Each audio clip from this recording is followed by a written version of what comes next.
All right, brother. We're live. Lyle. We're live. Welcome. This is episode 7 of the InfoSec to Insecurity. It's okay. Easy for me to say.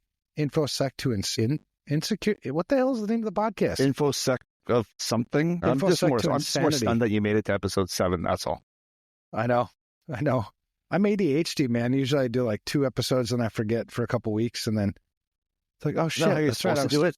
Like you're supposed to like burn through 10 episodes in one day, and then you don't have to worry about it for a couple of months. Yeah, I don't know. The FR Secure posted on their social media channels today. It was Throwback Thursday. Yeah, I saw that. Yeah, and that so that's the Unsecurity podcast, and I started that in, I don't know what year it is right now. It's probably like 5 years ago, maybe. And you know why I started that podcast wasn't to do a podcast. The reason I started that podcast is I wanted to spend an hour a week talking to one of my favorite people, and that's Brad Nye. Just him and I talking for an hour, and whatever we end up talking about, great. You know, it was quality time. Yeah, scriptless discussion. And that's the same thing with this podcast. This is about mental health for me. You have to take care of your mental health. There's a lot of things I see in this industry and a lot of things that frustrate me. And to me, in my mind, it's just common sense shit. It's like, what the hell are you doing and why? And you see that enough, and then you start to question yourself. My dad had a saying a lot that if everybody in the room's an asshole, you're the asshole. It's a great saying. And so I'm looking around the room. Great saying. I'm like looking around the room. It can be interpreted in so many different ways too, right? Yeah. If you're in a room full of assholes and you're an asshole, then why are you in the room with a bunch of assholes? There's that way to look at it. Or the other way is that's something my dad would say or would have said. Yeah, that definitely. And make a decision. Don't contemplate making a decision. Just fucking make a decision. Just do it. Make a decision. Could be the wrong one, but hey, at least you made a decision. People are afraid to do that, aren't they? I think they are. A lot. Yeah. Why do you think that they're afraid to make the wrong one or the right one instead of just doing it? Right? Yeah. I think people are afraid of failure. I think another thing that people are afraid of a lot is their position on something. They've taken a position on something. They've taken a perspective on something, and they don't know why. They haven't taken the time to really reflect on why they feel this way or why they're approaching something this way. And then when you challenge them, because I'm always the guy that challenges, like, why? Why are you doing that? Because maybe I don't understand it. Maybe I'm wrong. Or maybe you're wrong. Or maybe we're both right. We just see it from different angles. I've been in so many arguments with really good people that I respect greatly, even mentors, where we find out that we're actually arguing the same damn thing. Yeah. Just different perspectives. We're both, we're like passionately almost yelling at each other. You're like, wait, what are you saying? You're like, holy shit, I'm saying the same damn thing. Well, this was cool. Yeah. People run into a tendency too of sometimes you just get so passionate about what you're talking about, especially in our industry. And it just kind of creeps up. Like, why are you agreeing with me? Right. But I also learned a long time ago that I am not. And actually, I did that from being in business for 2002 is when I quit my day job and turned a hobby into a business. And I remember from 2 things, I had this mentor who said, he says, Lyle, under any circumstances, don't prostitute your business. You have your plan. You're going down your plan. And his statement on that was, well, you're going to get some guy who's going to do what you do, and he's going to be $10 an hour cheaper way back in those days. And don't under any circumstances prostitute your business and go $15 cheaper, just so you're cheaper than that guy, right? Worried that you're going to lose business. Just stay focused on your plan and what you're doing. And I've taken that to this very day. There's lots of other people around doing the same thing. It's like, nope, I'm not going to. So that was, that kind of gets you into trouble, right? Because you get that was a business mentor that you had? That was, yeah, he was a pretty successful businessman in a completely different industry. That's brilliant. Yeah. In my opinion. He made his millions in travel agencies, and he did it. And he's just a wonderful guy. He's been dead a long time now, but that was the first thing he said. And I'd go see him maybe once a month or every 6 weeks and just bounce some ideas off him. And always said that, because you just get so, oh my God, there's that guy, I got to keep all my clients. I said, Lyle, what are you worried about? Like, you're doing a good job. People are hiring you. Just stay focused on that. Cut out the noise and just do that. I even do that to this day, when I'm switching over to InfoSec from MSP stuff. It's just, nope, this is what we're doing. And I'm just blotting out the noise. I get more animated now that I have a different focus and a different thought, because I was in that space and now I'm out of that space. So I get a little animated. It's like, fuck's sakes, why are you doing that? Because I was there. I know it, because now I guess it's bad in a sense because I know why they are doing it. And I was once there myself doing it, and I kind of look back on it with a bit of guilt. It's like, oh, really? Did I do that shit? What was I thinking? Well, the difference between guilt and conviction, right? The guilt part is the part that, holds you back, right? You look back at something, you're like, oh man, I can't believe I did that. And it kind of comes back to haunt you over and over again. And then the conviction thing is when you recognize you did something wrong, you change course. You become a better person for it. And I think that's one of the things I admire so much about you. And you have, as much as I can help it, I'd love to amplify your voice more, because you represent what's right in this industry. We were just talking before we went live with the show, how there's only one way to do this. I mean, security is security, and you have to define security. You have to understand the purpose behind it. You have to understand how to do it correctly. It's all about risk management. So when I'm out focusing on things that aren't my most significant, unacceptable risk, I'm wasting your time. I'm wasting my time. I'm wasting money. I'm actually hurting the business as opposed to enabling the business. I'm doing it wrong. And how many people do you look at our industry and they're like, are willing to admit that? I'm doing it wrong. Yeah. Yeah. And I was in that too. And even I think about it every day when it's just like, oh my God, the light bulb went off, right? I still don't know or understand what that mechanism was, that turning point that made me say, yeah, everything I was doing for the last 20 some years and the growth and the things I was trying to change, it made sense. It needed to be done, and I was trying to make an evolution to the next step of where I felt that the industry was going, those next steps.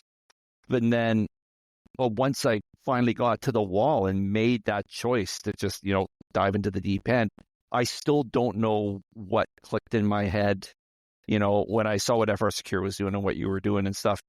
I still, even though I saw it and I understood it, I still don't really comprehend what that click was that made me say, oh my God, holy shit, this is it, right? It's about risk. Yeah. I still don't know to this day. And I think pretty sure I'll never figure it out. Maybe it's just one of those things in life that it just happened. It was meant to be, I'm not a religious man, but I'm a spiritual man. I believe there's, something bigger than me, but it's just, maybe that's what it is. I honestly don't know, but whatever it was, glad I found it and dived in. So now it's maybe increased my stress level a little bit, because now I get really pissed off on what others do, but that's, I guess, part of the journey, right? Part of fixing the industry. Dude, you're going to end up looking like me eventually. But no, I can't grow facial hair, dude. See this? This is about... Give it time. You'll be amazed. Just dude, like it's a miracle that you changed your business. Like it's a miracle you changed your business. I used to be the same way. I couldn't grow facial hair either. And then enough stress, enough pressure, enough Is there something anger. I could buy at the drugstore to just do this and make it work maybe? I don't know. I was reading today. I read a lot of stuff, from all kinds of different sources. I read today that I read that you can get beard transplants. What? Yes, some dude, because there was an article about a guy who had gotten a beard transplant, and he got it from he went with the cheap option, and it turned out that the guy who did it wasn't qualified and totally fucked it up. The dude that got the beard transplant was so emotionally damaged by it, he ended up committing suicide. What? I'd give anything for Really? Yeah, like a ZZ Top type thing. There you go. Nice, perfectly square. That'd be awesome, man. My wife would not go for that at all. This gets a little bushy, and she looks at me every morning. It's like, did you shave today? No. Yeah. My wife was like that too. It started as No Shave November. This was probably like, I don't know, 4 or 5 years ago.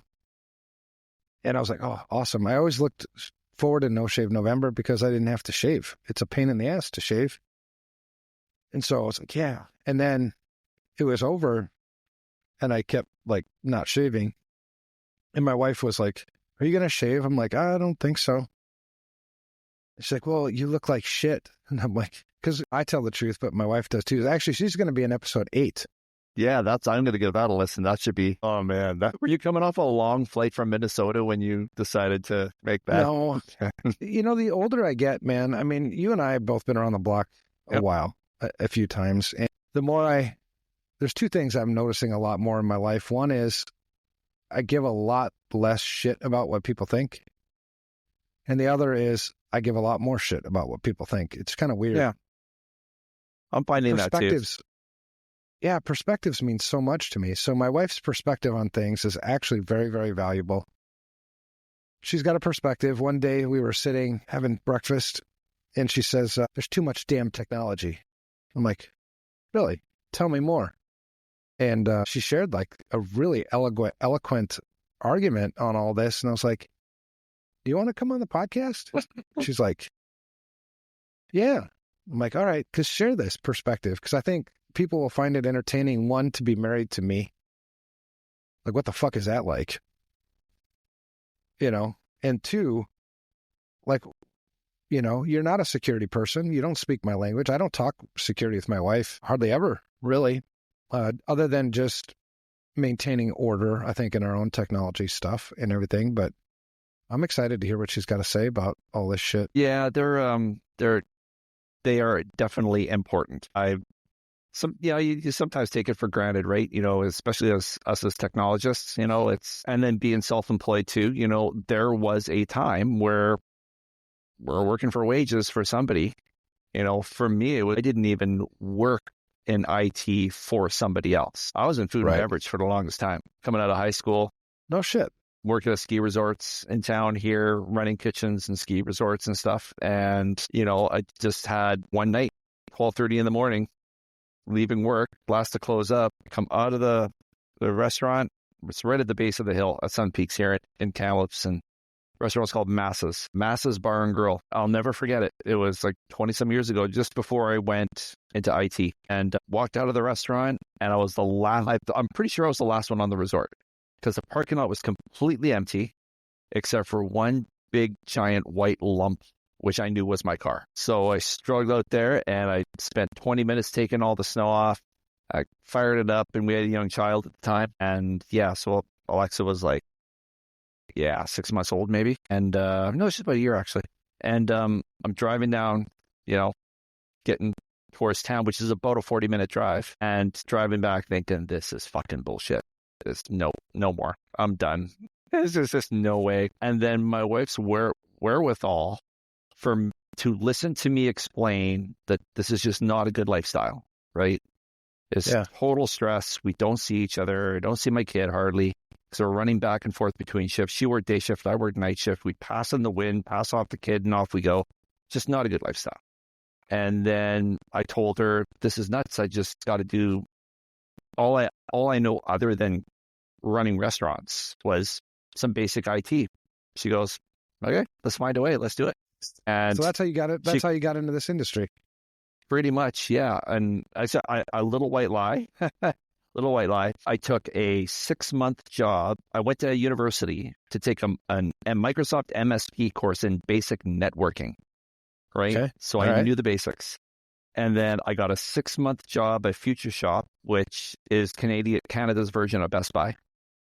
And I was so green behind the ears. I didn't know how to query a modem at that time. But I'll never forget it. Dawn, she looked at me, she goes, yeah, okay, I'll hire you. I can teach you some stuff. And I did that for 6 months. And then part of your role as being an IT person at Future Shop is, of course, you had to help with sales and stuff, right? So everybody was coming in at the time needing to buy either a D-Link or a Linksys router, a good, nice little blue box that we all love. We should put it in a glass case, break glass in case of zombie apocalypse or something. You never know. You'll need internet. Yep. And they would walk to the tech bench and they go, yeah, I'm told I need this, but I have no idea how to hook it up. So it's like, yeah, you just into here, power it up, check this. And they'd look at me and go, I can't do this. Can you just come by and give me a hand? I said, well, I'm off at 9:30. Can I stop by your place that late? They go, yeah, sure. So I'd go there after work, help a little old lady plug in her Linksys firewall. How much do I owe you? It's like, don't worry about it. How much do I owe you?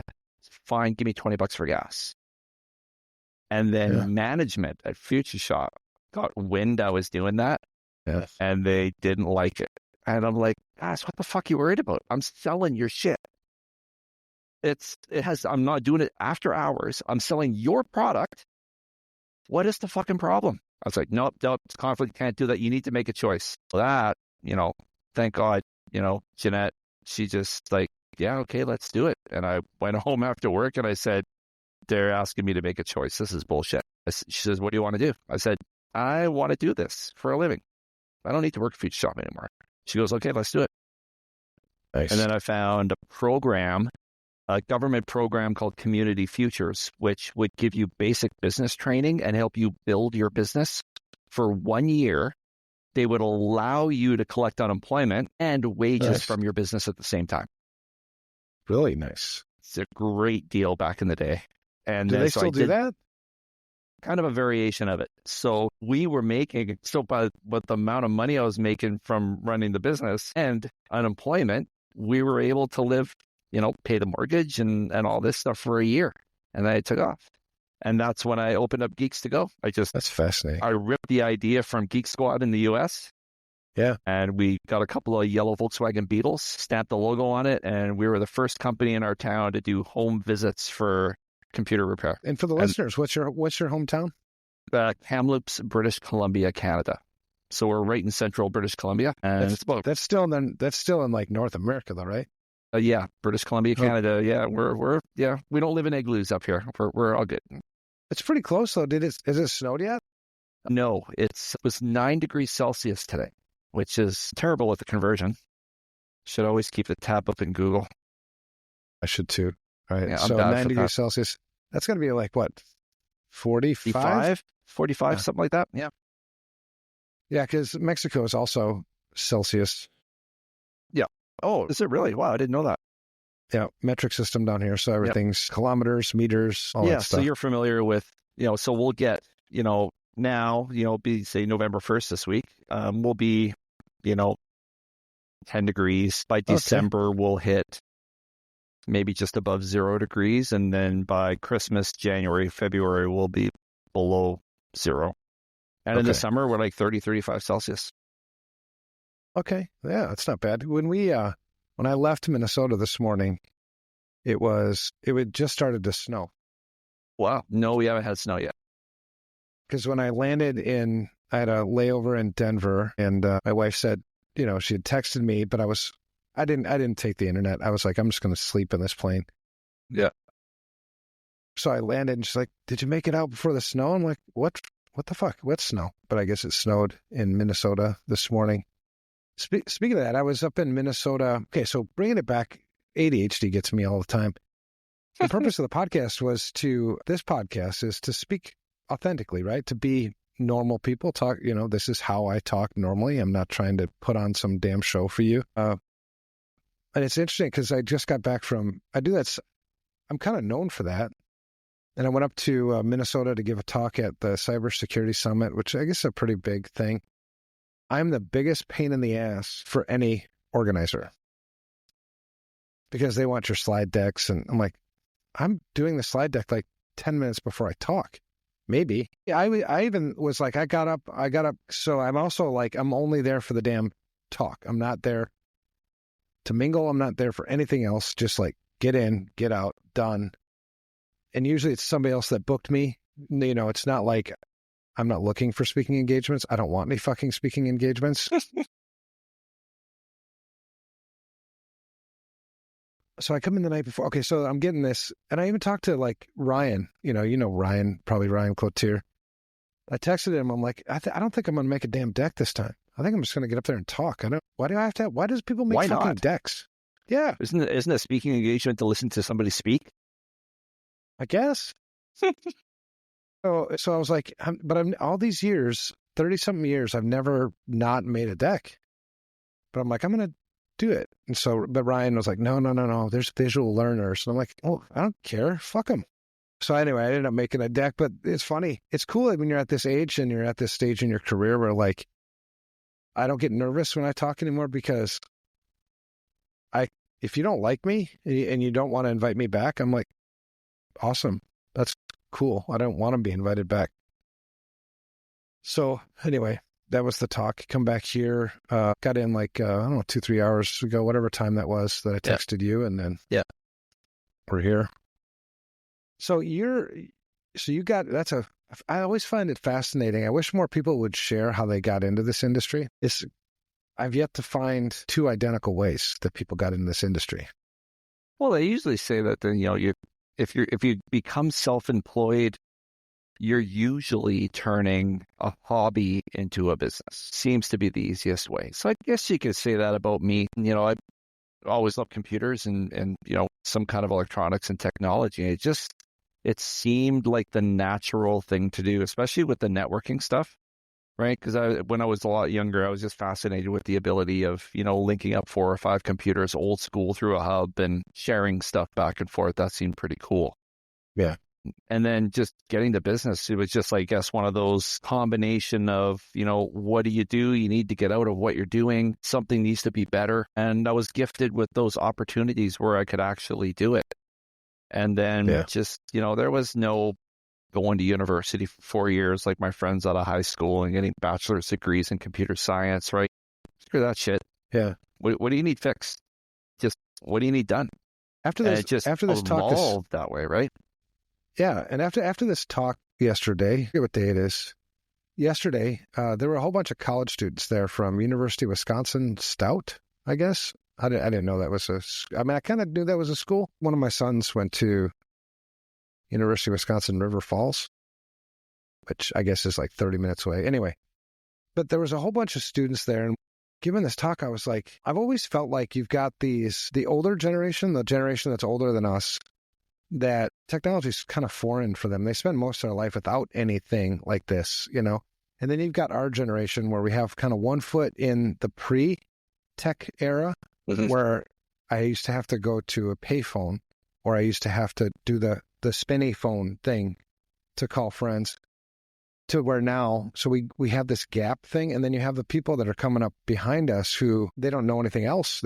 They never saw it. They couldn't even use that damn spinny phone thing. And so it feels like now in this part of my life, that I'm really supposed to be spending more time kind of bridging that gap. But anyway, these college students were there and they all came up and talked to me, after I gave my talk, and I have some cool pictures that I'll post somewhere. But it was such a great opportunity to share some of the wisdom, I think. Well, speaking of wisdom, how you get wisdom? For me, it's about experience, but life experience. When I say experience, I don't mean, I worked at a Fortune 500 for the last 15 years and I got, a doctorate in computer science. I mean, no, you're thrown into a Windows Server 2008 network and nobody can get on the internet. Can you go fix DNS? To me, that's wisdom and experience, right? Well, yeah, and I think that's what wisdom is. I equate it, it's pain. And so you try to share these things that you've learned over the years. But anyway, these kids were up there and I was talking to them about, I think it's crazy how we put so much pressure on this younger generation to choose their career so damn young when there's so many fucking options. When I went to school for geology. There's a whole story on why I ended up in geology. I thought it was because it was because I could drink more. That's why it was geology. And I was on a scholarship. I was on an athletic scholarship at the University of Minnesota, so I didn't have to pay for it anyway. There you go. Yeah. So there was a 3,000 level course. So it was only when you're in Division I in the United States, Division I athlete, you get to enroll in your classes like a week or two before everybody else does. And the reason why you get to do that is because you have a really challenging schedule that you have to work around, right? You have practices, you have weight training, you got all this stuff that you got to do. And so they had certain classes, and this is how they kind of game the system. I don't think a lot of people know this.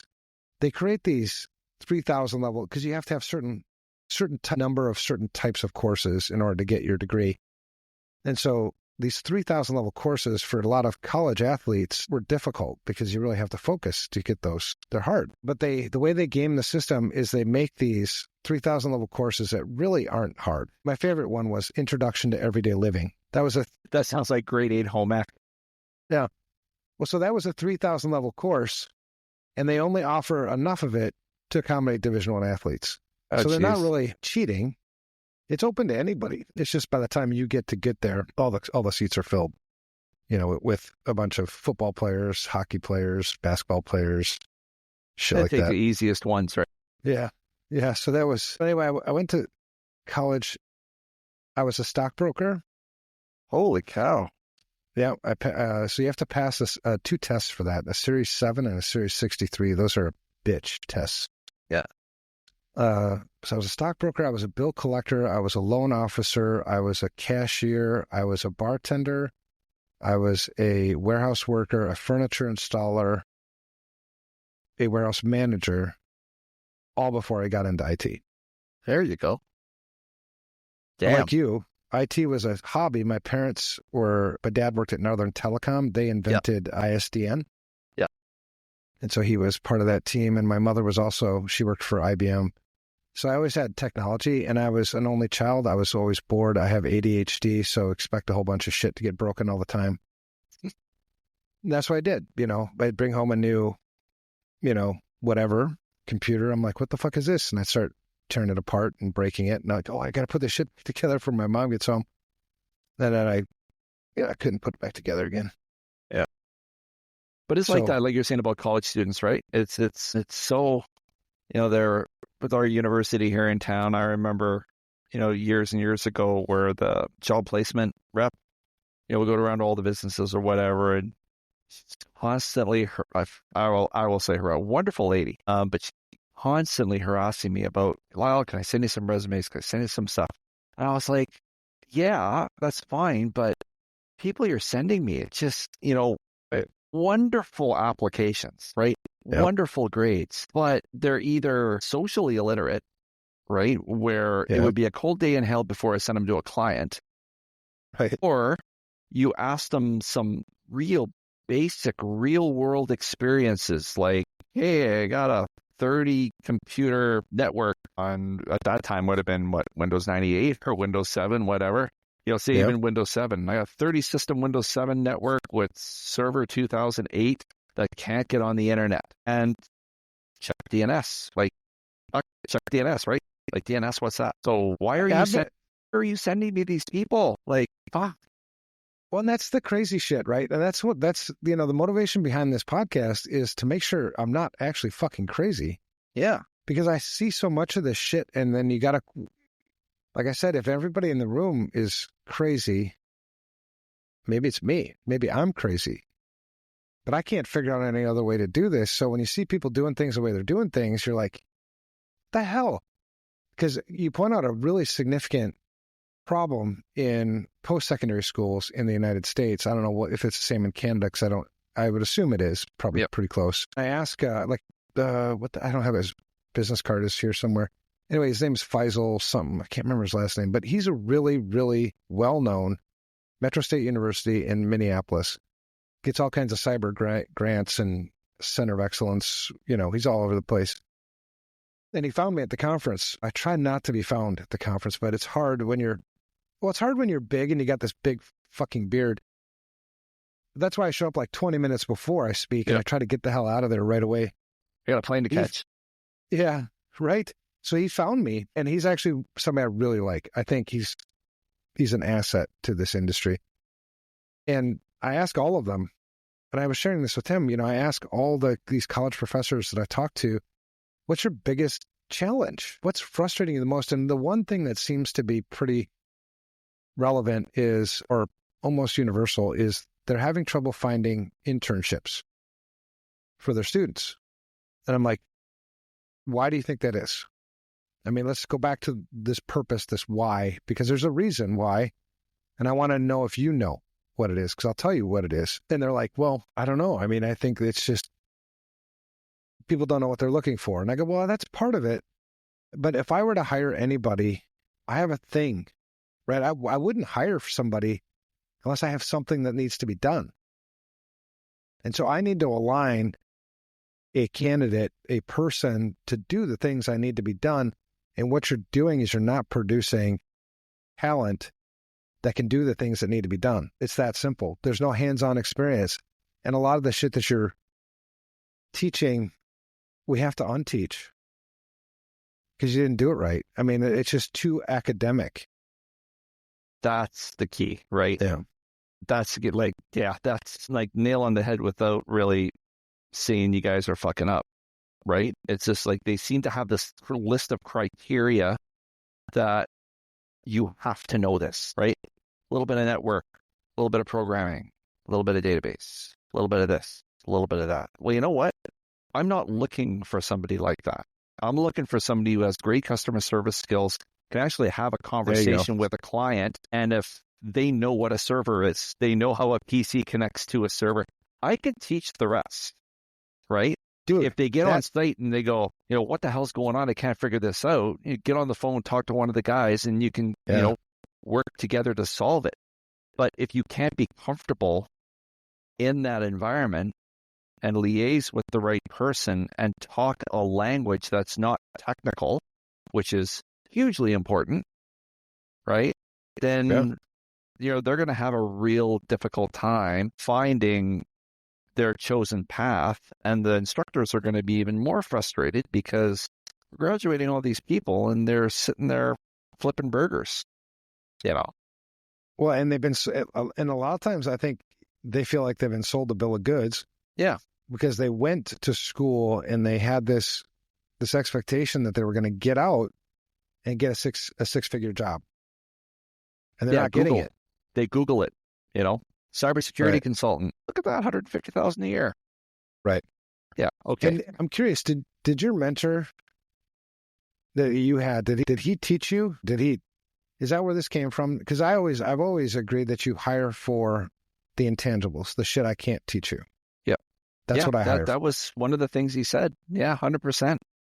You can, and then that's good. A little bit, and then see, my university and education was being self-employed since 2002. That's my education, right? Somebody could spend 50, 60, 75 grand on a bachelor's degree in computer science. No, I spent that boots to the ground and breaking servers and screwing up client networks, figuring it out, and spent hours and hours on the internet and calling colleagues and finding YouTube videos. So a guy figured out how to do a server migration, blah, blah, blah. That was my university education, right?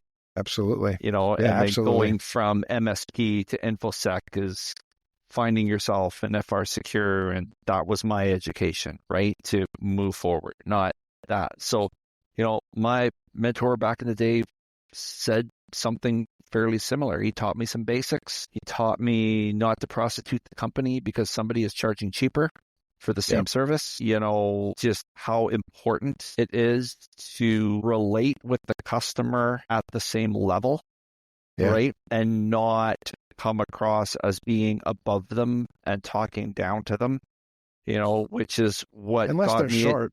Yeah, there you go. I'm 5'8", so I guess I'm kind of short. Yeah, okay.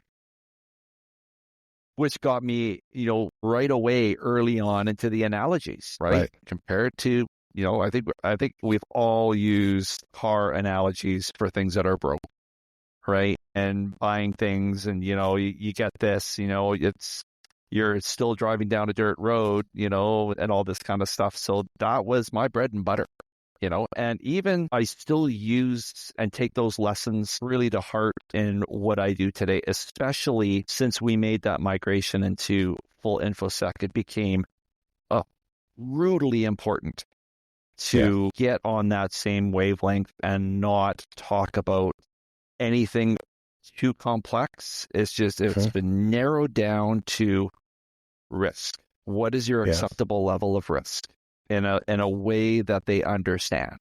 And then emphasizing that what you have right now with your MSP, I know we're going to be talking about tools at some point, but Yeah, That, if we get there. yeah, you need those. It is important. It's not that your MSP is doing a bad job for you. It is part of what you need to run your business.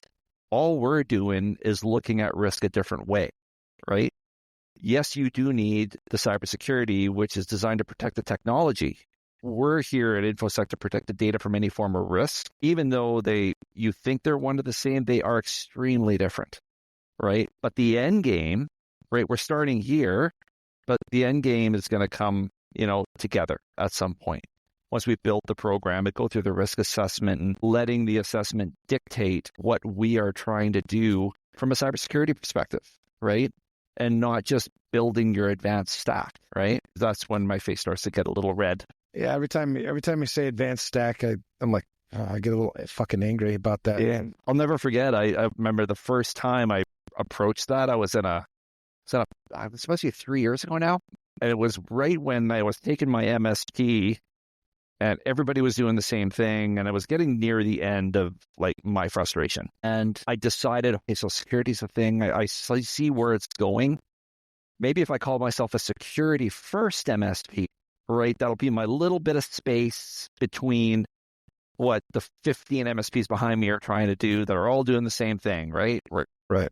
They're all rubber stamped doing the same thing. This is my little bit of a differentiator, even though that didn't last very long because everyone else started to do it.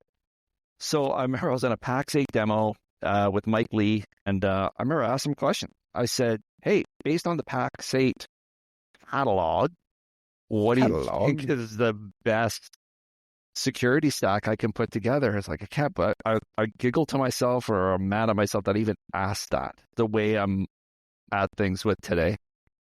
And it's like, oh, did you really ask about, you idiot? And I'll never forget, he comes back to me, he goes, nah, there isn't one. Your defensibility is based on your controls. It's like, yeah, okay. And then that was the beginning of, okay, I still got to do the MSP stuff, but wow, okay, he's really making me think. And that kind of started me on the path, and then finally seeing what yourself and FR Security is like, yep, okay, that's it, snip it. That's awesome. Into the deep end. Yeah. When you mentioned analogies, because they're super important. Analogies are such a great way to get your point across. Yeah. If you take like what we do, I've always taken pride in my work too. That's why I get frustrated when I see half-ass shit all the time. Much like you, my first paid jobs, or where I really started to focus my specialty early on, was in networks, even to the point where I was teaching CCNP classes back I really loved it. It was, miss those days a lot. So I get angry inside. Sometimes I don't say something, but I get angry when I see people buying tools that don't know how to use them correctly. Take two carpenters, right? Obviously the tools are very important to their trade, right? Whatever you're building a wall, you're framing a house, you're building I don't know, whatever I'm sitting at here, this bar thing, right? And so you have a lot of people, like the good carpenters, buy the tools they need. They buy high quality tools, and they know how to use them. They're not dangerous. They create wonderful, beautiful things, and it's worth the money. Mm-hmm. We have a lot of people in this industry who are carpenters, in this same sort of analogy, that have no idea what the fuck they're doing. They have a whole shitload of tools. I mean, they have more tools than the super experienced, wise carpenter. They got everything, that they keep breaking things. Their work product is shit. They cut corners. They've got a whole assload of tools in their tool chest that they don't even ever use. They just sit there. Why did you buy them? Well, because it's a planer. Like, when's the last time you used your fucking planer? Well, it's just in case. Just in case? What the fuck? Buy it when you fucking need it. And so, in that same sort of analogy, I'm like a carpenter where the shit that you're doing, you can do it all with just a fucking hammer. Right? But you've got a hammer, you've got a table saw, you've got a drill press, and I'm looking at this and like, what the fuck? What the hell? Why do you have that? And they're like, and they almost make you feel stupid. And that's why, that's always a tell. When somebody has to come back at you and you feel like you're stupid, sort of kind of thing, take note. Because they'll be like, well, you don't have that? I'm like, no, I don't fucking drill holes in that's not, I'm framing a wall. Where the hell am I going to use a drill press for this?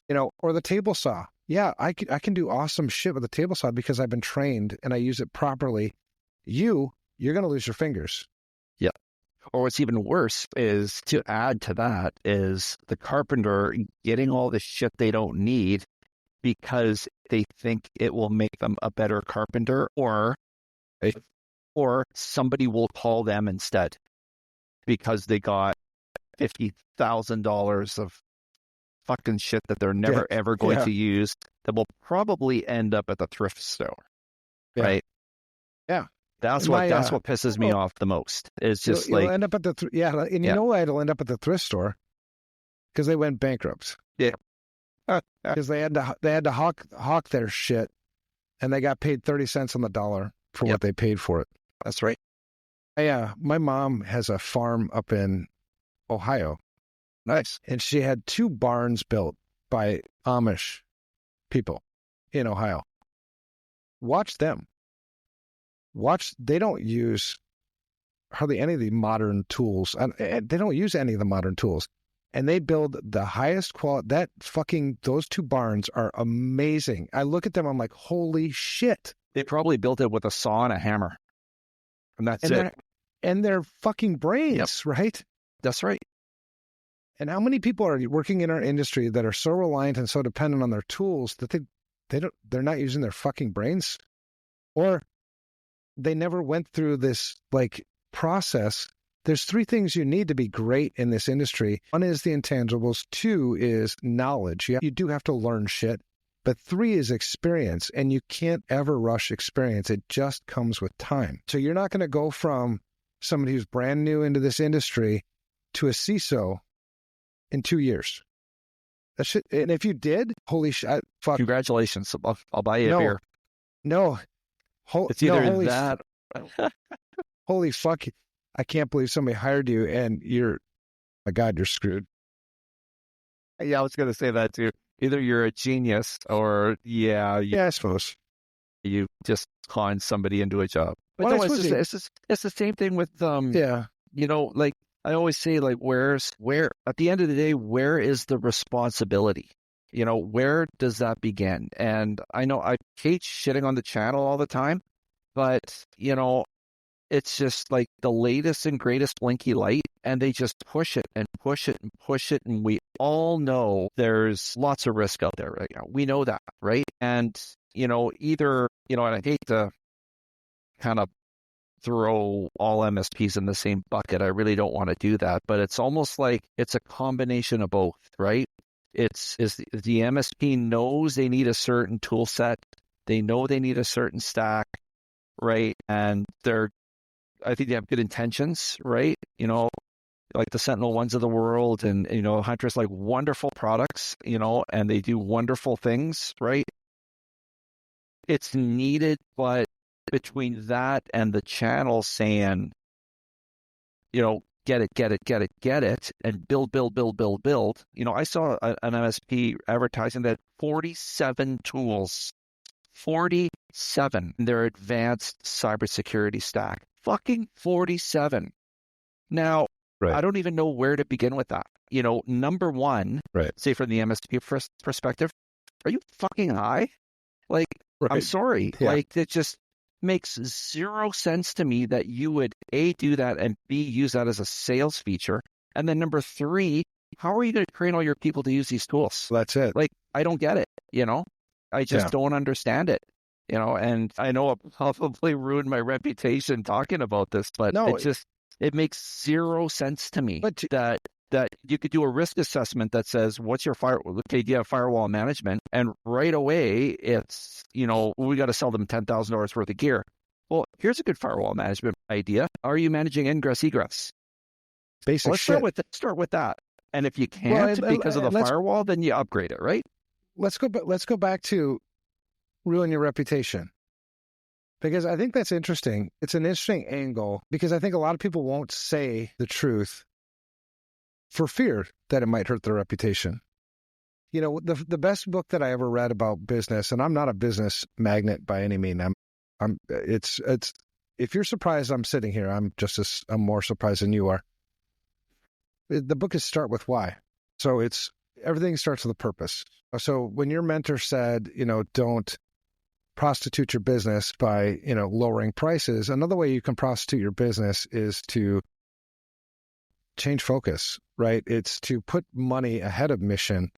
That's a dangerous slope because then money becomes the main reason why you're here. And so you will sell shit to people to make more money. You'll make quota. And so you just keep that machine going.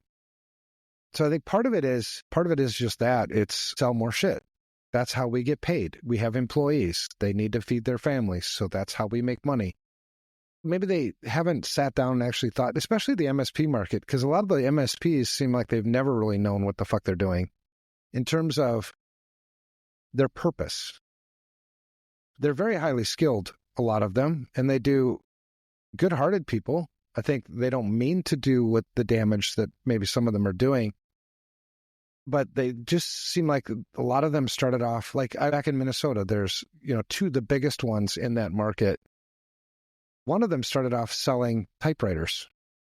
Wow, that's way back in the day. And then they went from typewriters to printers. And then they went from printers to IT, just IT, normal office type IT equipment and they just keep progressing. Money was the focus. So they sold typewriters until the margins got too tight on typewriters. Yep. And then they went to printers until the margins got too tight on printers. You couldn't make money anymore selling printers because I could go to Office Max or Office Depot and get my own. And then they just continue to kind of chase, but there's no like deeper, bigger purpose to why they're actually here. They just keep having to reinvent themselves over and over again. And so when things went out to the cloud, well, shit, now they're not buying as much equipment anymore. So now we got to focus on services. What services can we sell?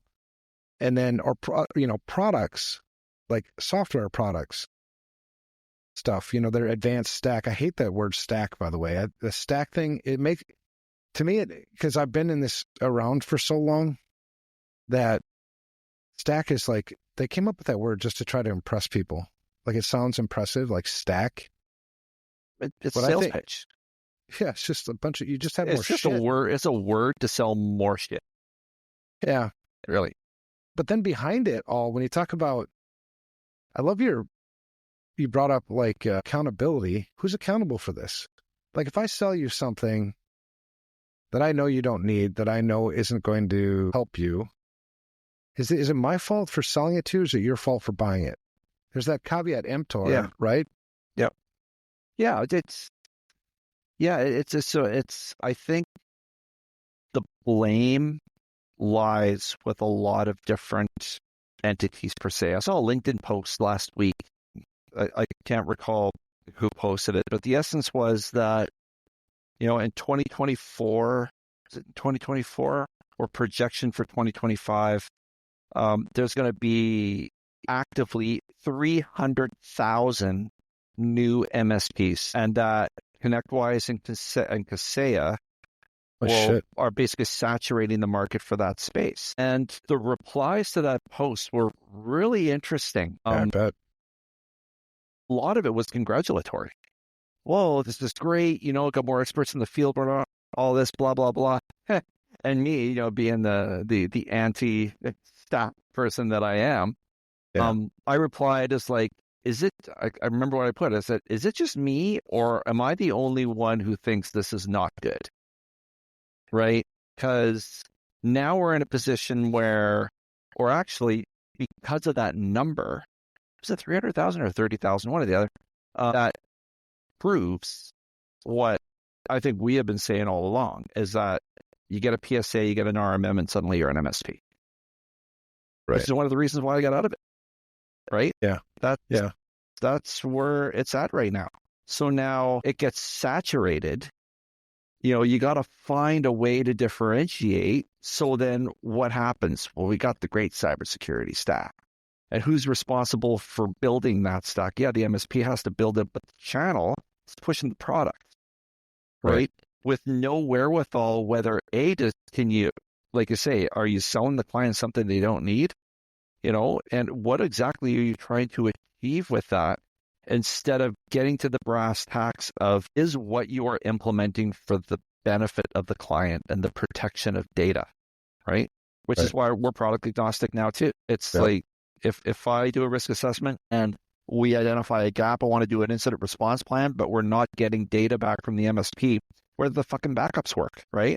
So I got nothing to sell apart from building the information security program. We now have some accountability. It's like, okay, and this is actually a true story too. We're in the middle of an engagement. We're trying to build an IR plan. We can't get raw data back from the MSP, whether the backups work. And now everything's in fucking limbo, right? We got an IR plan to build. Got to build the IR plan so we can do some tabletop exercises to make sure everything works. And, we don't know. So then, what's in your MSA? What's in your master service agreement? What's in your agreement about what services are included? It's all about the protection of data, right? And risk management. It all kind of goes into this big pot where all they were sold was, we'll do A, B, C, and D for you. We got this great software stuff. We can take care of your backups. We got all your cybersecurity stuff. And then when push comes to shove through the assessment, suddenly now it's like, are you really getting that? Was it just a sales pitch? Right? Because you're failing the assessment, right? Yeah. Well, and that's interesting. Because that has been the purpose. The reason why we've always been product agnostic on the FR Secure, and that's why one of the reasons why I think, because it's a risky move. I mean, there's a lot of risk in making that decision to no longer sell product and go strictly to consulting. I started there, and the reason why I had to, or I felt like I had to, if I'm going to tell you your firewall sucks, it's because your firewall sucks. It's not because I'm trying to sell you a firewall. I never wanted that to get in the way of doing things right. But you bring up another really important angle, which is also true, is kind of bridging that gap, right? You have the MSP who's providing all these services and these things for you, and you've got the customer who may not know any different, and you can kind of bridge that gap and hold both sides sort of accountable in that equation. Yeah, exactly. Even though we're there on behalf of the client to build the program, right? At the end of the day, that's what we're doing. But, I always used it that, there's no, like, I'm not going to get my feelings hurt. Right. Shit, I'm sorry. I am there to build an information security program for the client. And if that risk assessment, which is raw data, it's not manipulated to make anybody look good or bad, it's yes or no. And if it's no, then we fix it, right? And if the no is something that you're supposed to be providing, what do you want me to say, right? Right.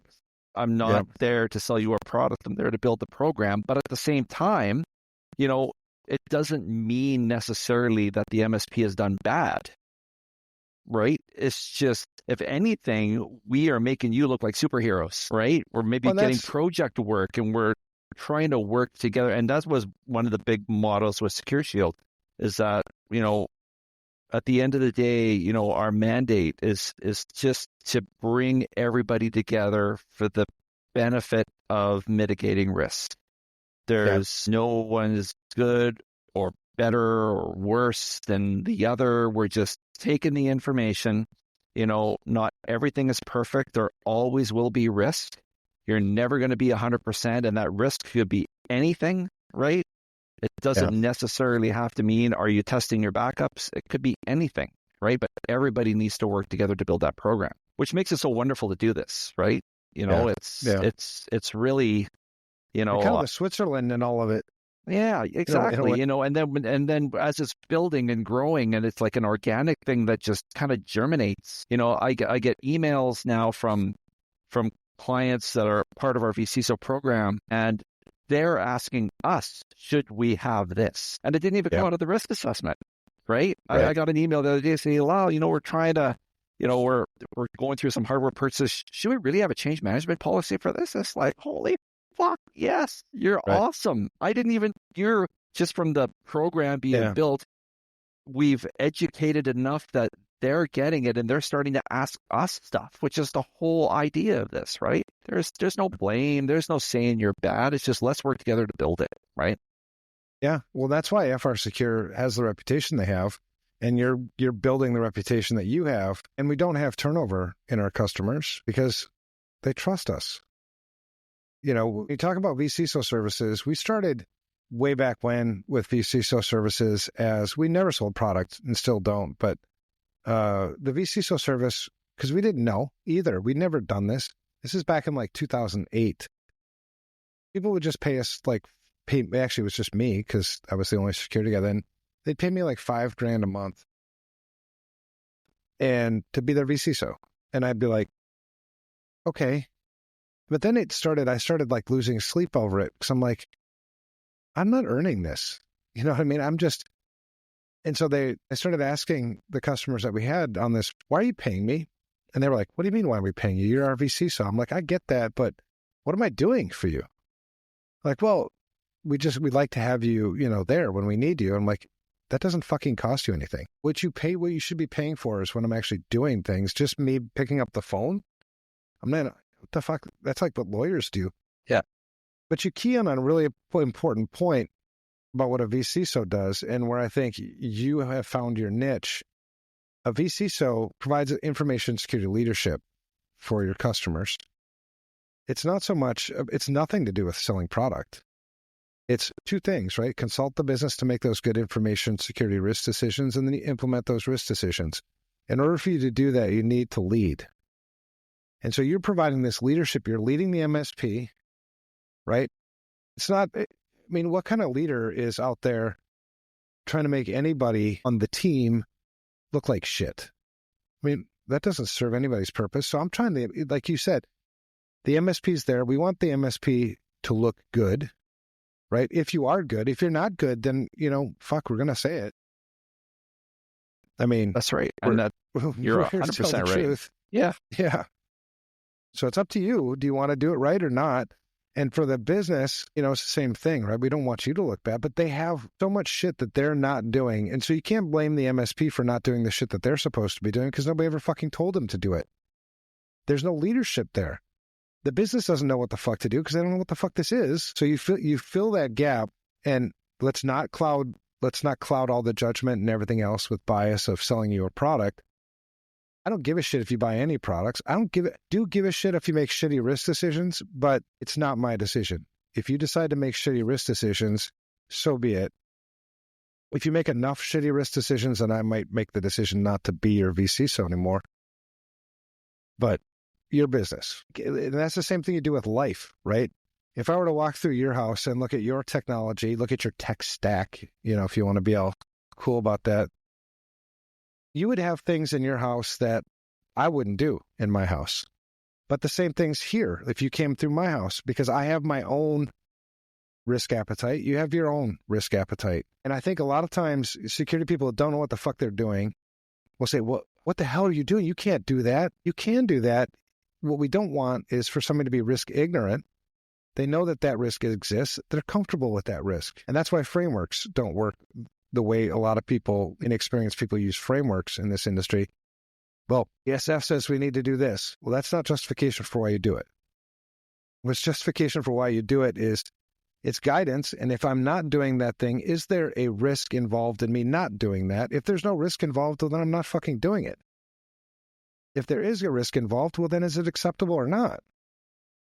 If it's not acceptable, then I'll fucking do something about it. I mean, that's what the vCISO does, right? None of that equation had anything to do with product. No, exactly. And that was one of our vCISO clients told us that one time. It's like, and it was pretty simplistic. Well, we trust you because you're not trying to sell us anything. We'll keep hearing that over and over again. Smart guy, right? Smart guy. Like, you obviously picked up because we never said that, right? We're just, when we're making the initial, when we did the initial assessment with them and some discussions before they came on board, we told them our business model and what we were trying to do and all that. And one of them was that we're product agnostic because we want to be, just build the program and let the assessment dictate what we need to do, and I think, that still has a lot of growth to happen, I think, in the industry right now. It's still, I think, and you've been doing this since 2008, or 2025 in a couple of months, right? And there's still people that, get confused with cybersecurity and true information security, right?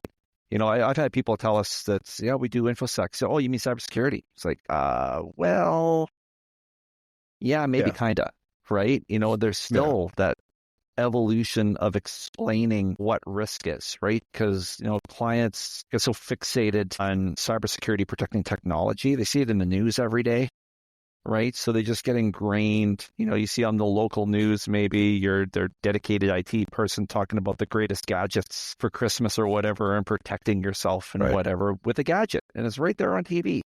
Instead of asking maybe a basic question, do I really need that? Is it really going to help? Is it really going to protect my risk? Or maybe I should change the SSID on my router, right? And change the password, instead of the default one, right? But I think they just don't understand. And I think it's just our job to continue to pound it out on what the true difference is. Like I tell, a little analogy I use is that, when we talk about cybersecurity, protecting technology, and information security is protecting the data from any form of risk, try to get into the analogy things that talking at the same level as like, well, okay, you got your technology in one hand, you got your data in another, right? If I remove all of your blinky lights, do you still have a business? Because I got your data, right? And it's sound. But if I get rid of your data and you got $100,000 of blinky lights, do you have a business? Yeah, no, that's a good point. You don't have a business. And they go, well, and literally every reply practically is, wow, I never thought of it that way. Yeah, it's not your fault, right? Right.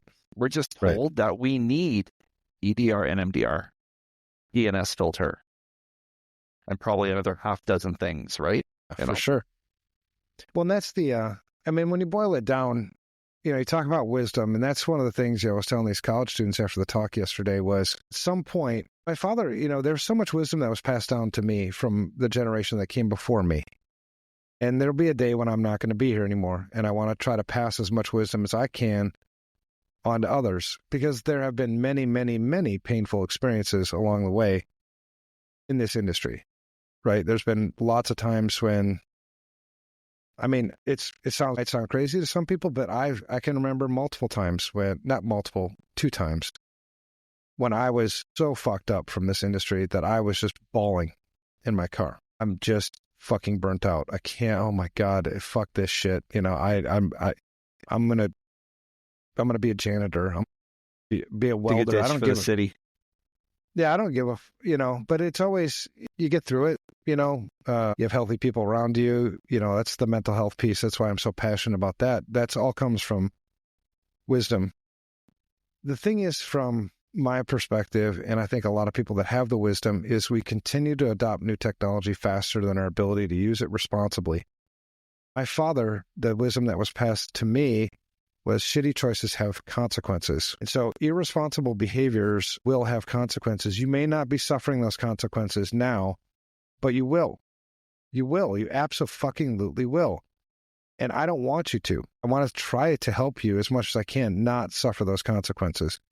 When you talk about misspending information security dollars, there's so many avoidable risks just in that shitty behavior. The number one thing that you can do with information security is it's the exact same thing. The number one thing you can do for safety in wartime, in peacetime, in your house, it's situational awareness. That's the golden nugget in all of this, right? I understand my situation. I understand where the threats are coming from. I understand my weaknesses. I understand where my risks are in my own house, right? Physically. Take that to your business. Take that to your tech stack, your advanced fucking tech stack. Great. You got more shit. All that tells me is that every time you add more shit to your shit that you already don't understand, you're just eroding more and more of your situational awareness. You're making the problem worse and worse and worse. What you think is making it better is actually making it worse. Complexity is the killer. All the fucking time. Because I tell people I love these college kids yesterday because, like I said, as I'm getting older, I'm really learning to appreciate other people's perspectives more. And these kids were like, well, you mentioned firewalls and, ingress and egress. And they're like, how do you lock down egress? That seems like really hard. Like, it is. It's, if you've ever tuned an intrusion detection system, if you've ever tuned like an intrusion prevention system, it's not all that dissimilar from that. Right? I have to look at all the traffic flows through my firewall, and then I need to validate whether this is a valid, acceptable, traffic flow or whether it's not acceptable, right? And so you have to do a lot of analysis on all these data flows. And the more data you have, the more shit you have, the more data flows you're going to have. The more servers you have, the more tech stacky shit that you have, the more you're just making the problem harder. So if you don't want to do the basics, you just want to continue to add more shit, what you're actually doing is making everything harder, because all that shit that you're adding still won't make up for the fact that you're not using the shit properly. That's right. There's a consequence to that you still will have to attend to at some point. You can keep pushing it down the road. It ain't going away. And I thought the breach that I was really hoping that people would really take note more on this one was the SolarWinds breach. Yeah. Which one? Well, the big one the biggest one. Yeah. Because there were some really key points there. One is everybody who suffered from that breach, they weren't using their firewall properly, probably. Right? There was one organization that actually was, or seemed to be, at least in this instance, the IRS. There was no command and control for that system, that infected system. It had the shit software in it, but there was no command and control. So really that mitigated the attack. That kind of killed the chain right there. And I don't know if you remember how that attack was actually first discovered publicly. No, I don't remember. It was FireEye. Yes. FireEye identified that some of the proprietary penetration testing and hacking tools had that's right. been stolen. Yeah. They're still around, right? FireEye? Yeah. They were bought by Google. Lucky them. And so here's a little nugget, this epic, one of the most well-known information security companies in our industry. Why the fuck were they able to steal your proprietary hacking tools through this vulnerability? Because you weren't using your fucking firewall correctly. Exactly. Among other things. That's what I mean. The simplest thing, right? It's like right? Like the Sony breach, right? Click. Yeah. Brought down fucking Sony. There was, sorry to interrupt, but there was I had a friend who was at a conference, and he just happened to be at a Starbucks across the street from the Sony main offices, and they were literally throwing servers off the second floor into a garbage bin, a transport garbage bin. They didn't even make a valiant attempt to try to rebuild. Just said, fuck it, throwing them all out, starting over, just because someone went. Don't even get me started on the UHG breach that we're reading about more and more. But that's the thing. So I think there's so much ignorance, and there's so much just this continual adoption of new technologies, new tools, new products, that you just make it harder and harder to learn how to use any of it properly. And I would, and this is, take this to the bank. I would rather not spend an information security dollar than misspend an information security dollar. 100%. I remember I heard you say that all the time. So here's the wisdom on that. I worked for this company, my last real job before I started Secure. I was a CISO it was like a $4 billion pharmaceutical company. MGI Pharma. I loved this company. I loved because they had a mission, and it was a mission that everybody bought into. We sold oncology drugs, and the oncology drug would help people in the worst time of their lives, right? They're getting cancer treatment, chemo treatment, and the drug that we sold was called Aloxi, and Aloxi would counter a lot of the side effects of chemo, primarily nausea. So people that were considering stopping chemo treatment and just letting the cancer kind of run its course for quality of life were extending their lives because they were taking our drug and continuing their chemo treatments. When you talk about a CISO, number one, our job is there to provide value to the business, right? The value in this business, obviously making money, but the value in this business was the mission. It was the fucking patients, which is crazy because pharma has a really shitty reputation just in general, right?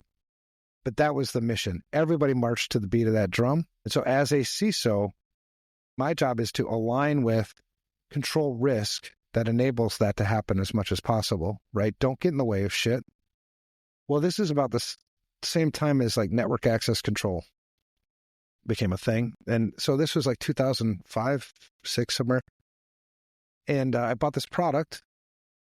It looked cool, really blinky lighty thing. I was probably more impressed than I should have been. I should have thought things through more. Anyway, we spent $250,000 on this thing. So excited when it came. We racked it. We started to configure it. And it didn't take long before I realized, fuck, I need one FTE at least to manage this. And I'm not going to fucking be able to do that. So this is the bringing it back home that I wish every CISO, every fucking security person would feel this same weight. I felt, and I still feel to this day, that I stole $250,000 from this company's mission. The reason why I did is because I misspent that money. Tell me how that's any different than somebody just stealing that money. The fact of the matter is the end result, you have $250,000 less dollars that you can use on your drug to make it cheaper, to reach more people, whatever. And so that's this misspending. There's so many ramifications. There's also the ramification of just risk management itself. When I buy a product and I think that it's going to do something that it may or may not do, but I still need to use it right, now I have a false sense of security. I've eroded a portion of my situational awareness because I now think that door is handled. I don't need to watch that door anymore. I got something there. That weakness that I thought I had, it's not there anymore. So I'm looking over here, right? I'm not even looking there anymore. That's a pretty dangerous spot to be. That's right. Like a CrowdStrike. And it happens all the time. We do, over the course of my career, I've probably done, this isn't an ego thing, but it's been hundreds of incident responses. And I can't tell you how many fucking times I've thought we were protected against that. And almost every time the response in my mind, I may or may not say it. It depends on where we're at in our relationship.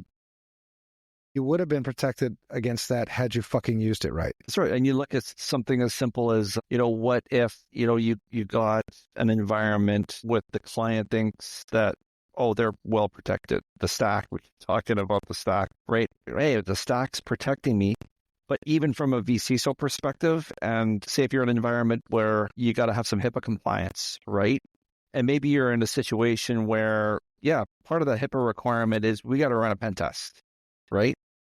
So your wonderful stack just made my job 1,000 times harder, right? Because now I got to be able to perform an efficient pen test, but I got a stack of 1 million products sitting on your network. I'm not going to be able to get some tangible information from that pen test. So who's going to be the guy on the other end to manually configure that stack so I can at least do the test, right? Well, you have the configuration everybody of the stack, suffers. and you also have the maintenance of the stack. Yeah. Every piece of software you've ever bought anywhere, right? Computers, the thing that, and I think a lot of times people just don't think, we're so busy, and I get it. But I think a lot of times we are all our own worst enemy too. We make our lives busier because we keep making shitty fucking choices. Simplify the shit. Because the more I simplify, the better my attack surface is going to look, whether it's internal, external, whatever the threats are coming from. Less shit that I have to manage, less shit that I have to configure correctly, less shit that I have to patch on a regular basis. Because everything needs to be patched. If you have any piece of equipment or any piece of any software anywhere that you can't patch, it's vulnerable as fuck. Right?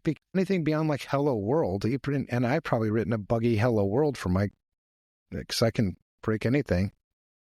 It needs to be, so you continue to just make things harder and harder. And most of the complaints that I hear from security people, CISOs, is how difficult their job is, how busy they are, how difficult it is to get buy-in from, executive management.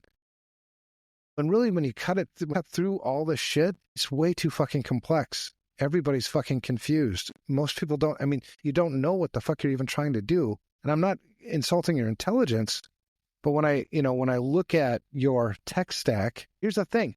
You don't even know what your fucking tech stack is. Or why you have it. Right. Yeah. How many organizations have you worked with over the years that had a pretty solid software asset inventory? Pretty few. Not very many. Right. So You Don't can't tell me protect about what your you don't know. What was that you say? You can't protect what you don't know you have. At least you can't protect it well. You can get lucky, Yeah. maybe.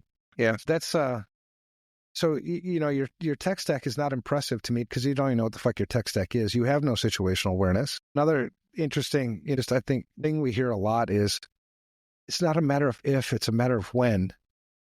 How about if it's a matter of how long ago it happened? Because it's still fucking happening. Yeah, and you don't even know it. Right. Yeah. What's the average all time? Attacker sits on the network, 7 months, something like that is about the standard residual that before they pull the trigger. And that's gotten a lot shorter now because the thing about attackers, they run better businesses than a lot of the businesses we work with. They've gotten more efficient. They've simplified a lot of things. They've streamlined their attack.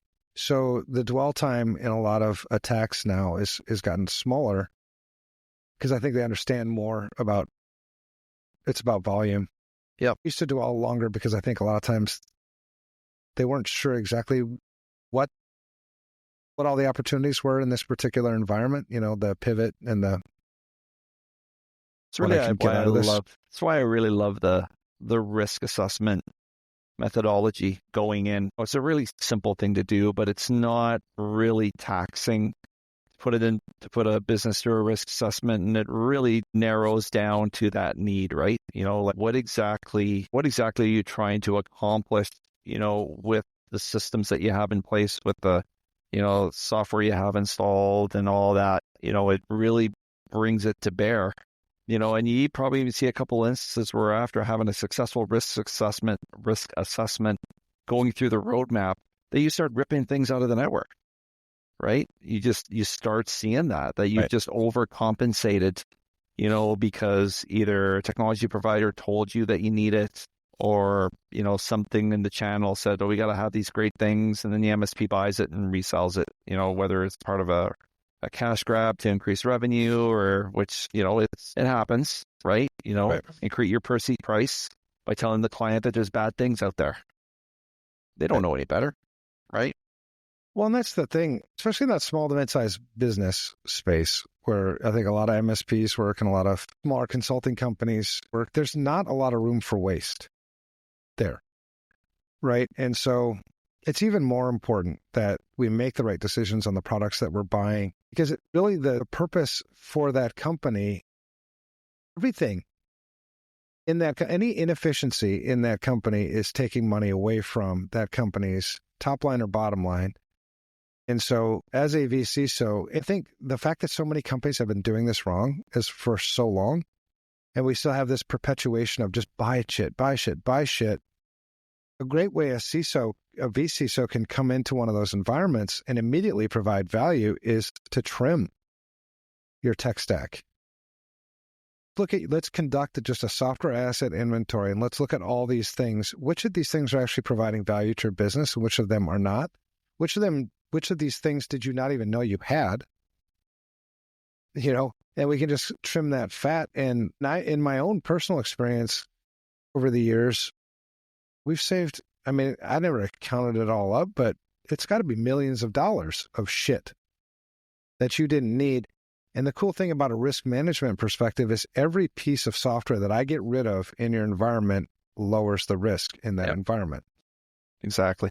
And sometimes we even go there and say, we're going to this assessment and we're just going to make it like you have nothing installed on your network, right? You got no EDR, no MDR, let's just go in there, under the assumption you have nothing. We're just going to say you don't have any backup, even though you do, right? And then as we're going through the assessment and checking things off, we're then able to correlate that to, do you have it?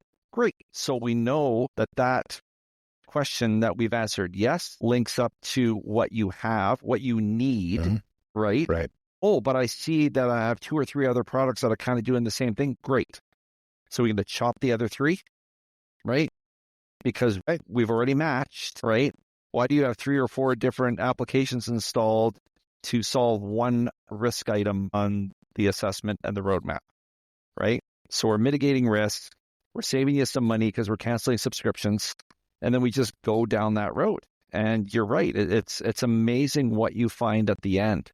Or it's like, well, I had 25 things going to protect my network, but I only need 4. Wow. Okay. Right. How do we cancel those? Right. How much have you just And then saved me per month? Then how much easier will it be to lock down egress on that damn firewall? Exactly. It's all pretty fucking logical. So if you started with that firewall thing, because that one comes up a lot, and I'm a big, like I've talked to a lot of MSPs, and I'm like, you guys put in the firewall and you say it's done, but it ain't done.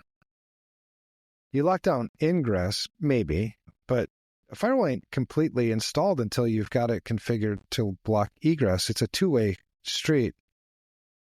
Like, well, but we did, that wasn't part of the contract. I'm like, well, you should start adding that to the contract.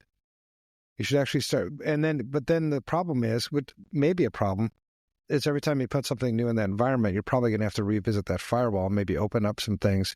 But that's good because that's a checks and balances thing. And then what Right. what also, maybe it's just me, but what kind of answer is that? Well, it's not in the contract. Well, So are because you trying to say it's just not important? I think it's because I think a lot of them didn't consider it when they sold the firewall, that's actually going to be a lot of work. So we're going to need to charge more for it. And I would get that. I mean, I would pay more for you to do it right. But it seems like that should be, if we're truly trying to make change and help mitigate risk, a proper configuration of a firewall, since that's what we're talking about, should just be standard as part of their onboarding. And if it takes you an extra 5 billable hours to do it, then you do it because we're here to mitigate risk, right?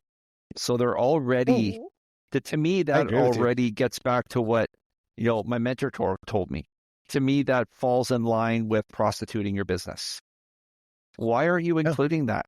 You got to lock it down. Well, is it because maybe it's a unified dream machine and maybe either you can't or you won't, right? And then you're scared to go tell the client, well, you know what? We got to go get a proper firewall, Sonic wall, Fortinet, whatever, right? We'll work in conjunction, but this is why we're doing it. It's going to cost us much.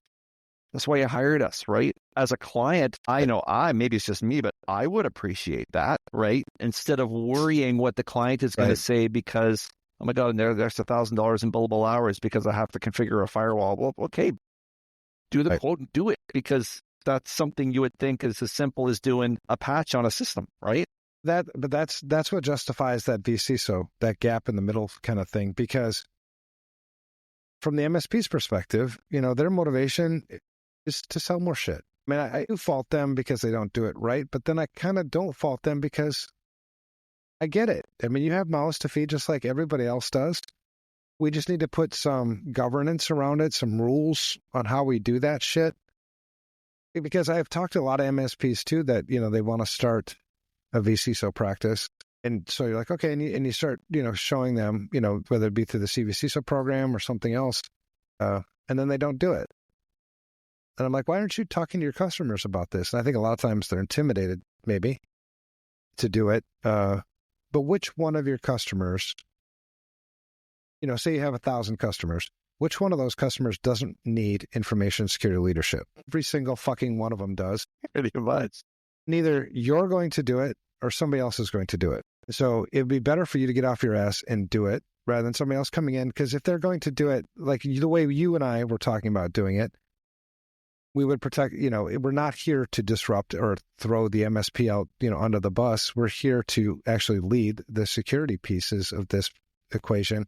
Hopefully you get a vCISO like that, a good one. Or you could get one that's not good. The bulk of the vCISOs in the industry today are probably of this variety, and you're no longer going to have this customer. So it becomes like, do you want to do it or not do it? The problem's not going to go away. It's not like magically, we don't need information security leadership anymore. Well, why? Because we have AI-driven bullshit, whatever the fuck. Good luck with that. It's not, you still need to be involved in the game. Yeah. I wonder if they're, like you were saying, like an MSP will say, well, we want to add vCISO services to our portfolio. And, oh, yeah, that's great. Yeah, something you should do. And they never do it. I wonder if it's just that perception to the client, right? It's like, say, if you're an MSP and you have a client, say, for 5 years, you're offering a wide range of services that include cybersecurity and everything's humming along great. and then you approach them with this, that there just isn't the ability to explain the differences between InfoSec and what you're trying to do as a VCSO compared to what you're already offering in cybersecurity from a tool perspective, right? Like for us, it's pretty simple shit. So we can go there very neutral and talk about information security and mitigating risks that really does not influence what their MSP is doing, right? But I wonder if just it's still very difficult to approach the client to add that, and that's where they're having the stumbling, right? They're a little stumbling block, right? They just don't know how to explain that difference in cybersecurity and information security, right? Or maybe they're afraid the client will say, well, shouldn't you be doing that for us already? Yeah, right? We do get that. There's a lot of that too. Yeah. Well, our customer already thinks we're doing that. Well, your customer, I mean, and that's a pretty easy one to overcome. I mean, you've been focused more on the technology piece, so that's why you keep leading with your tech stack shit. But this is a people problem. Not even a problem, it's a people challenge. I don't want to call it a problem because people don't like problems. I mean, the stuff we've been doing is really nothing more than the tools, right? It's providing the tools, it's making sure that the tools work, maybe. But what we need really around it is governance and roles and responsibilities. You know, I think if you were to talk to most small business owners, leaders, ask them what their role is in information security. You know, start pointing out, you know, things like that. And then it starts to make sense. Oh, yeah, shit, we do kind of need that. Because once you get the governance piece sort of in shape, I mean, it has to start with the purpose, right? Everything starts with fucking purpose. Crazy shit is how many people just do shit, not just in this industry, but in life, without truly considering your fucking purpose. Why the fuck are you doing it? I'm an ADHD guy, right? So as an ADHD guy, about 90% of what I do every day, I don't know what the fucking purpose is. I just do it. But when it comes to things like this, it's like you really have to take a minute.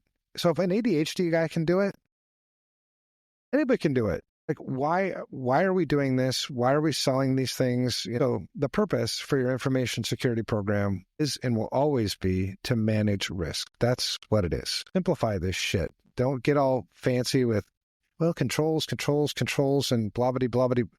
Great. We're all impressed with the big words and the acronyms. I came up with a cartoon character. The people at the Cybersecurity Summit really liked him. It's called Acronym Asshat is his name. Nice. Yeah. So all the acronyms, you know, so I call them acronym asshats now. I should start making stickers. So anytime people start, you know, using all these damn acronyms, I'll just give them a sticker and like, what's this for? I don't know, read it. Acronym asshat. I'm like, yeah, it's for the fucking 10 acronyms you just threw at me. And it's ever evolving too, right? You know, that's shit. It never, ever change. Like, we're never expected to eliminate all risk. That'll never happen. And it will always evolve and always change. You know, I actually had an incident today.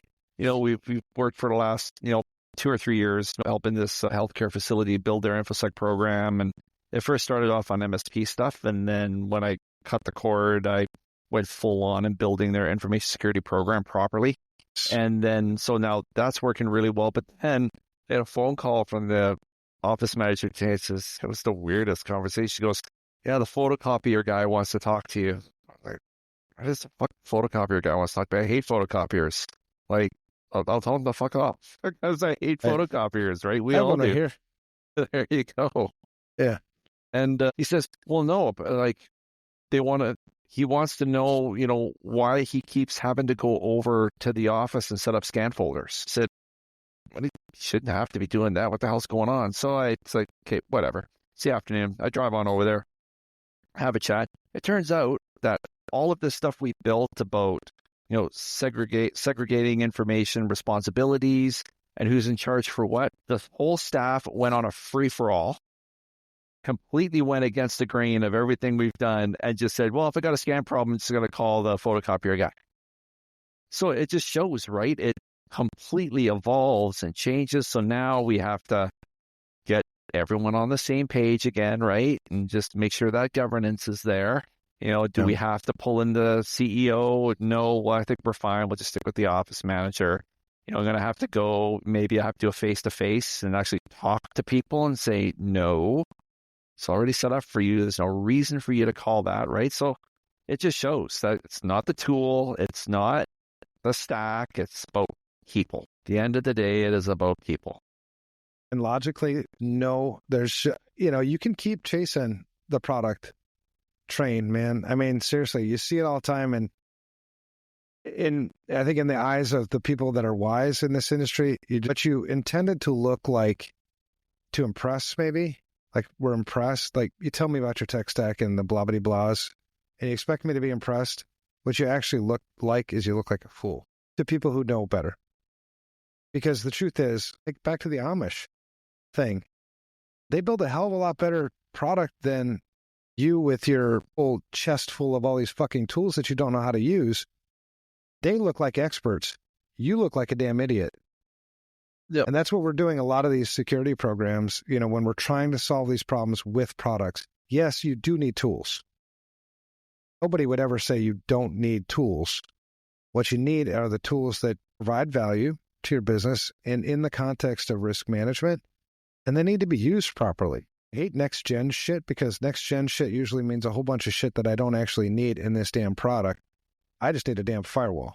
Next gen of what? It's like zero trust, right? Zero what? Yeah. Why don't you just make a gen that works? Yeah. I don't want any more gens. Just give me the gen that works. And for anybody who works at Microsoft, just make Excel work for crying out fucking loud. This Office to boot, Outlook, that'd be refreshing. Can they figure out a way for my Outlook not to freeze every time I turn it on? Like it's, and even back to that, right? If it's, I know I sound like a broken record, but, why can't we, if we're talking about risk, why can't we just have our risk assessment dictate what we need? Well, that's the thing. It's so simple. Logic. Yeah, Follow it's the so logical. The logic train of risk. I said information security is risk management.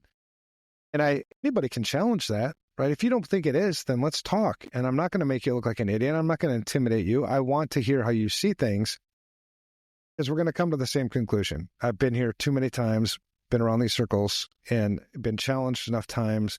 Information security is risk management. Well, I can't manage anything if I haven't diagnosed it first. If I haven't assessed it first. We talked about cars, right?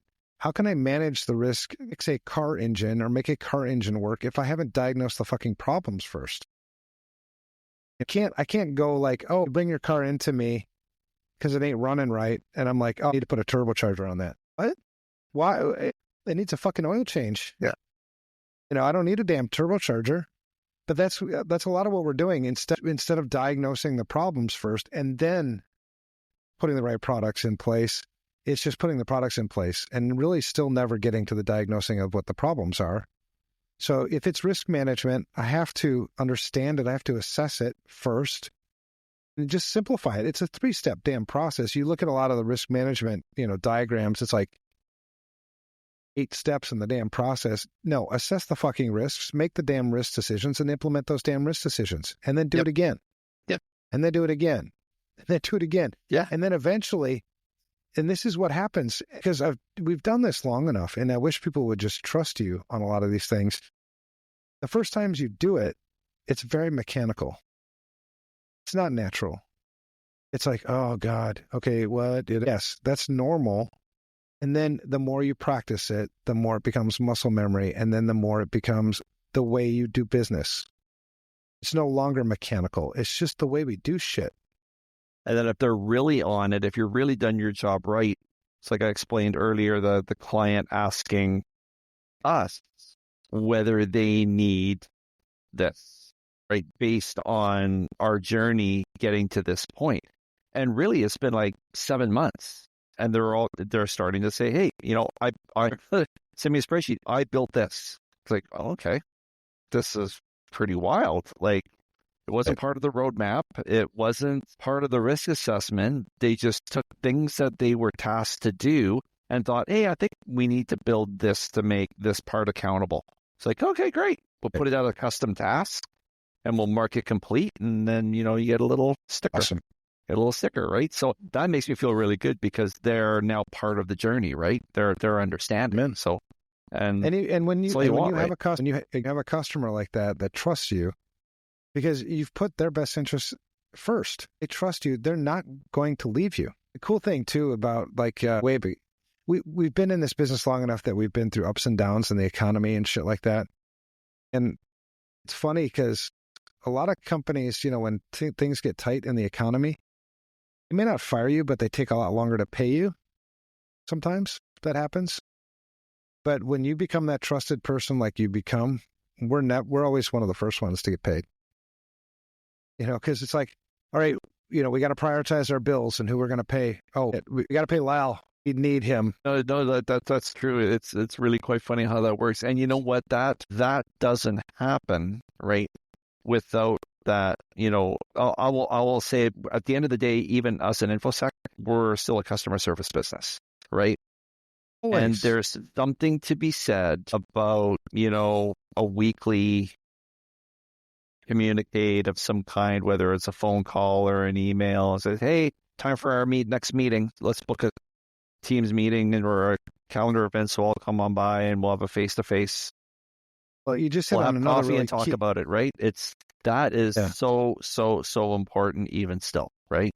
Even if you really have not much to talk about as part of the agenda. Yeah, you'll talk about the roadmap and see how they're doing. But a lot of time we'll spend just shooting the shit and talking about how, what's working with the business. Is there anything else we can do? Blah, blah, blah. That's 75% of the problem. Not the problem, but 75% of the goal. It's just to have that, back and forth, right? Well, that's how fast we've going. There's so many consequences to that. And another one, the consequence is how transactional everybody's become. You become a breath of fresh air because information security is also not transactional. This is relational. Yep. And so every relationship you have with your client, if you have good relationships with your clients, you'll understand the uniqueness of them, right? And how they want to be communicated with. You'll understand the nuances of, how risk actually fits and works in that business. It takes a little while for you to get there. You have to make these steps. Yeah. So, I find myself fortunate because I used the same methodology when I was in the MSP space. A lot of communications, frequent visits, stuff like that. A lot of the time you're not talking about IT, you're talking about the football game yesterday, right? It's just that, you're not trying to be super good friends with them, but you're still developing that relationship of trust, credibility, likability, right? The big three. Brother. And that's, once that's in place, then we can start, hey, you know what? I got to talk to you. Something flagged on the roadmap. We got to make a decision here. And because you have that trust, credibility, and likability, it's a 5-minute conversation. They go, yeah, okay, I get it. Yeah, do it. Yep. Yeah. And they also feel comfortable with the challenge. Always be prepared for them to ask why. I want you to fucking ask me why. I mean, it's crazy how many people don't feel comfortable when you ask me why. And I think a lot of times it's because you haven't asked yourself first, why am I doing this? I mean, expect that, and if you ever get to the point and God forbid any of you end up being deposed by opposing counsel, you'll be challenged all the fucking time on your whys. So why not just get into the habit of doing that now, justifying why you're doing the things that you're doing so that when the shit hits the fan and you do get deposed by opposing counsel, you'll have a reason for it. Yeah, exactly. All right. So Lyle, this has been dude, I love the fact that you've transformed your business because you've not only that, I think you've made yourself, I don't like to think of enemies and allies, but that's truly kind of what it is. It's like the people that are doing disservices to their customers that are making our jobs harder, it's hard to ally with that, right? Yeah. We try to educate them or put them out of business, to be honest. Because you're hurting people. Yeah. It's still, you want it to be, you want it to amongst your MSP colleagues, you do, I would say I'm looking for validity in what I do, but at least understand what we're trying to do instead of constantly seeing it as a threat. Because let's face it, us IT guys, we keep everything close to the chest, right? Right. We think the next guy's trying to scope a client in 2 seconds, right? It just seems the natural thing in the industry, right? And that's just not what we're trying to do. right? At the end of the day, we're there for the client, helping to make the businesses, protect the business as much as possible. And we're not looking to, scoop anyone from anything, right? It's about working together on it. And the only reason why you'd feel like somebody who's going to scoop your client is because you know that what you're doing with your client is a commodity. It's not valuable enough to where somebody else can't do it. And you're treating it as transactional instead of relational. Because if I had a solid relationship with my client, that goes a long ways towards protecting that relationship with my client. Secondly, if my client knows that I've always got their best interest at heart, there ain't nobody else coming and taking that shit from me. Yes, that's right. I mean, they're just not impressed with the blah, blah. They don't even take the fucking phone calls. So if you want these MSPs to have that same sort of protection, stop treating it like it's a commodity. Start providing value to your customers and make it a relational, relationship. You got nothing to worry about. You can all be fucking doing this together. The shitty thing about this like competition thing is when you look at information security in the small to mid-sized market space, I would say maybe 10%. It's got to be 10%, no more. 10% of the total addressable market is actually doing security stuff. Yeah. Sort of. Okay. Us, we're all fighting over the 10%. Oh my God, why don't we fucking work together and go get the 90? Yeah.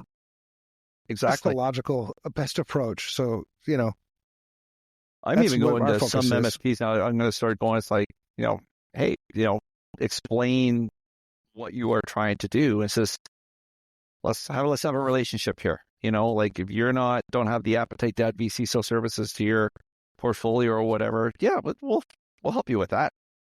It's about working together, and about, fixing the broken industry instead of worrying who has what client or if someone's going to take the next client because, you don't want to work with the guy. You still think, even though I am not an MSP, I don't care whether they can't print.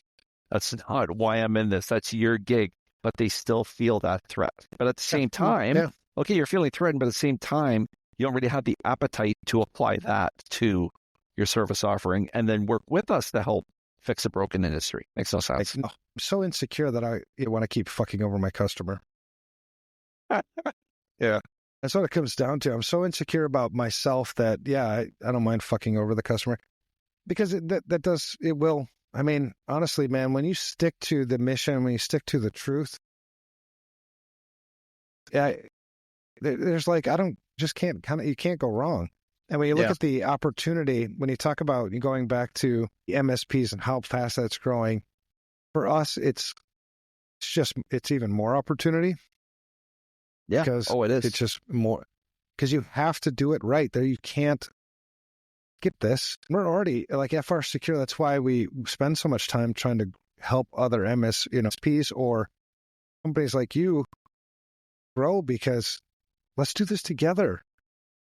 I mean, there's plenty of opportunity out there without fighting with the next guy for your slice of the pie, right?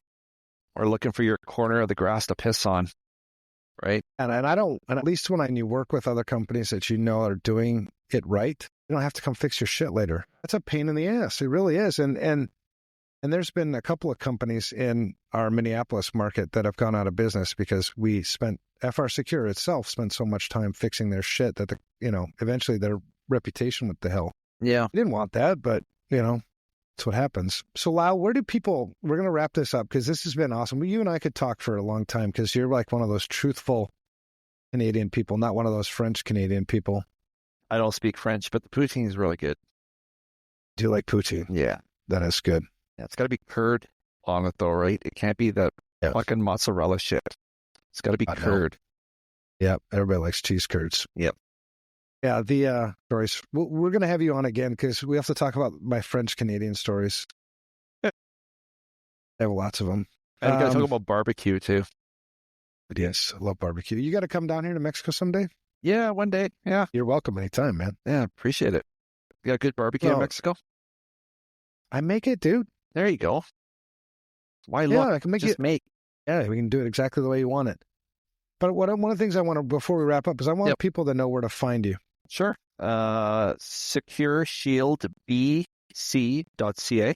Easy as Okay, so Secure Shield BC is all one, and Yep. then .ca. Yep. Okay, CA, we're in Canada giveaway. like it. I like it. And then for anybody who's listening and not watching, Lyle's last name is a little challenging for some of us. It's Melnychuk, Okay. Yeah. which is Are you going to make it a 10? Melnychuk. There you go. Yeah, I've known you enough now. Yeah. There's a lot of different variants of how to spell and say my last name. In true Ukrainian fashion, it's Melnychuk. You got it right. Melnychuk. Yes. Not Melnychuk, which is the lazy way. No. Yeah, I'm not about lazy, man. You got ADHD. You can't be lazy. Seriously. Yeah, there's no lazy here. All right, man. Well, thanks for coming on and thanks for sharing, your perspectives. I was going to try to make this kind of a Halloween episode, but I wasn't creative enough and I spent too much time on an airplane before I got here. Nah, yeah. Halloween's a weird thing. Dia de los Muertos is on Saturday here. Wow. You don't do Halloween today? They do. The American people do here, but Dia de los Muertos is traditional. Nice. It's not really a holiday. Excuse me. It's a tradition. It's a day where the Mexican people honor their dead.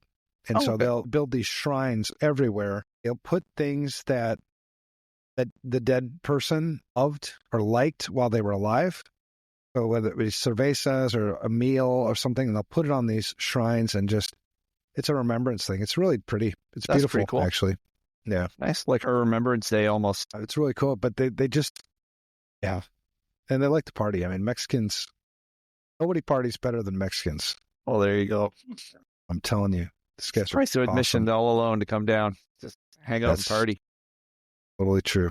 Cool. All right, brother. Have a good one. We'll talk again soon. Right, appreciate it. Cheers, man. Bye, everyone.